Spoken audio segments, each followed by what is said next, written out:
last episode, we saw Dick Halloran venture into the mind of Taniel and uncover the origin of the entity known as Galloo. Taniel is part of a secret order of the Scottawapscot tribe, whose mission is to keep Galloo locked up and the pillars which bind it hidden. For some reason, this is a different tribe name than the Shakapiwa, which helped Mike Hanlon in It Chapter 2. In Episode 2, General Shaw mentioned that Project Precept hinged on finding a series of beacons that point to a weapon that can create debilitating fear. The weapon itself is Galloo, and these beacons are what the indigenous refer to as pillars. The pillars were taken from shards of the star that imprison the entity and are, to our knowledge, the only thing that it's weak against. Shaw believes that by containing Galloo, it could be used as a weapon against the Russians. Shaw's knowledge of Galloo stems from Rose herself. Usually when one leaves Derry, their memories begin to fade, but Shaw states that he was administered a drug by the Department of Defense, and his memories of their summer 45 years ago came rushing back. It's possible this drug is a predecessor of Lot 6,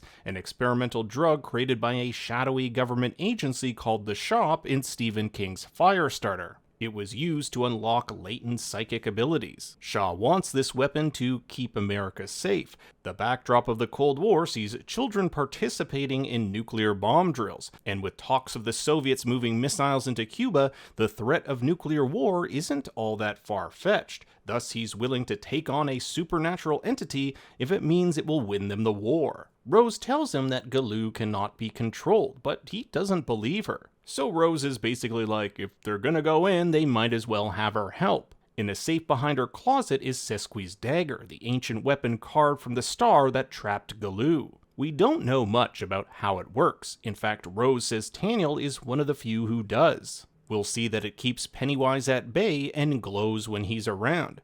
I'm unsure if these runes are meant to display the number 13, since there are 13 of them, or if it just kinda looks like that. The other runes don't really look like numbers. We also get a little more insight on how Galloo's cycles work from John. He's an elder in charge of these meetings. He notes that this cycle has been milder than the one in 35 and 08, less deaths than previously. However, there's still time before the augury. This is a major catastrophic event that signifies the end of the cycle. In 1935, it was the Bradley Gang Massacre, and in 08, the Kitchener Ironworks explosion. Both events are depicted in Welcome to Derry's intro credits and will be explored in different seasons of the show. We also get a brief glimpse of a map of Derry where we can see notable landmarks like the Kitchener Ironworks. Thanks for watching, make sure to leave a like, and if you want the full video, check out the Think Story YouTube channel. You're goddamn right.